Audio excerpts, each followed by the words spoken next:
and welcome back to another video. My name is Amberly and I'm an artist based in Atlanta. So to start off this week in the studio, I began by delivering some work to a gallery. So I was recently invited to create some new work and be in a group exhibition in Atlanta. The title of the show is 6x6, and the artists were asked to create work on a 6x6 surface. So it could be canvas, paper, wood, any of the above. But I decided to do some more of my rubber pieces on canvas, and it was just so much fun working on this scale since it is a lot smaller than what I typically do. So it was nice to have a little bit more of a challenge, and I just really love that the way these pieces turned out. So here I'm just kind of showing the pieces and explaining my process. So going from light green to light blue to dark green, and then just trying to keep the rubber swatches cohesive. But if you are interested in seeing the process of how I made the piece, in my last video, I show how I make the one on that top right corner, which is a little bit more light green. But thank you for watching, and I hope you guys enjoy the rest of the video.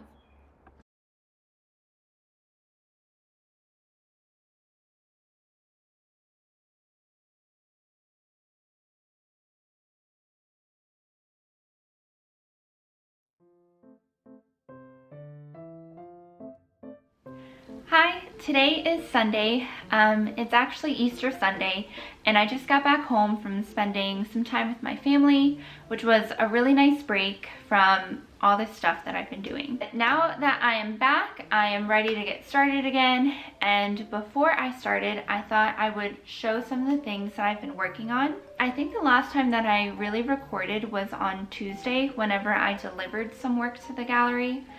So it's been a few days. One of the first things that I did and I completed was a new planter.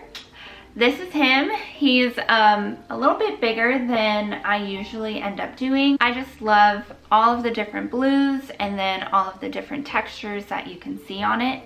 So I think it's a really nice contrast, especially with something like this. And this is what he looks like without a plant in him. So blue, and then on the inside you can see all of the different layers that I did, and he's squishy too, just like all of my other planners. So this is a painting that I started a few nights ago. I want to say this is maybe an hour or so in, and it's about at that middle ugly stage of the painting. I really like the direction that it's going, but there's definitely some more that I can do. And then I think when I do the inside of the hibiscus, it's really going to help create a focal point for the painting. So this one is in progress, and I think that if it turns out well, I'm going to put it in a market that I'll be in May. I'm so excited to be part of it. So I need to start making work for that market as well. But yeah, so if this one turns out well, I'll include it and maybe make some prints. If not, then it's just going to be a good study. And then the main big guy I'm working on is this piece. So in one of the shows that I'm going to be in May, they asked if I would make a new quilt. So it was kind of like a process. So they invited me to do the show, I accepted, and then I had to submit around 10 pieces or so that they could, choose from. And so they asked if I would make a new quilt for the show, along with, I'll have 3 pieces on canvas and then 3 to 4 planters. So that blue planter that I did will be one of them, but the quilt, that's what we're talking about. So the quilt is going to be 30 by 40, maybe a little bit bigger with these parts that hang off the side. But let me back up. This is it.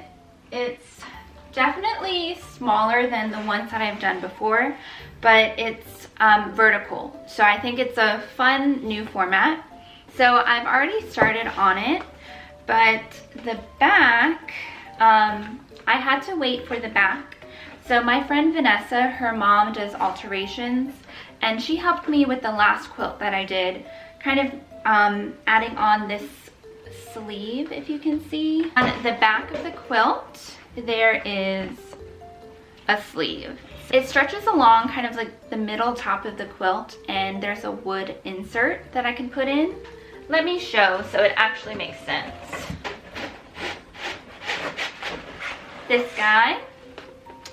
So basically what she did is she sewed on this canvas as a sleeve, which I can slide the wood into, and then on these two sides that are exposed, that's where I'll put a D-ring so that way it can hang on the wall.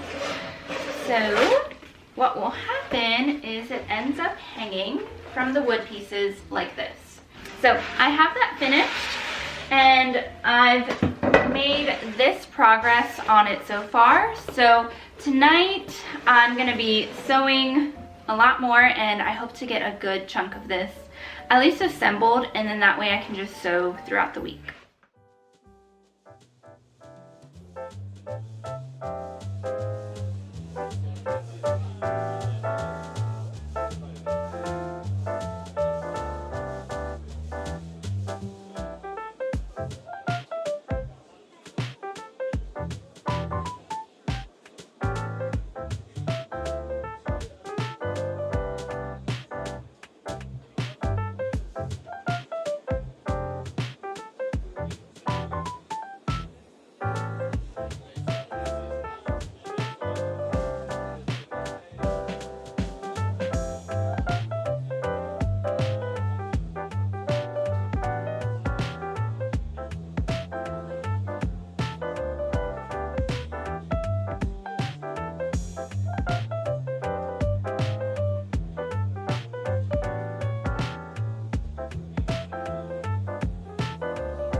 So at this point in the video, I had been working on the quilt nonstop for a few days straight. So I would work on it for a couple of hours before I went to work. I would go to work, and then when I came home after dinner and all that kind of stuff, I would work on it for another couple hours. So I definitely got tired of working on it and just felt a little bit worn out of doing the same thing every day. So I decided to take out my sketchbook and just kind of play and create without any expectation or any pressure of making something that was really beautiful and that I knew would be seen by a lot of people.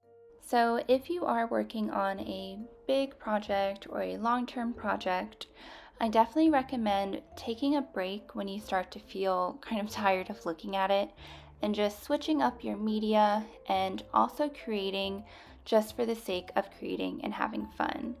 It is such a great refresh, and whenever you do end up going back to that project that you're working on, I think that it gives you a little bit more sense of appreciation but also some more motivation to get started on that project again.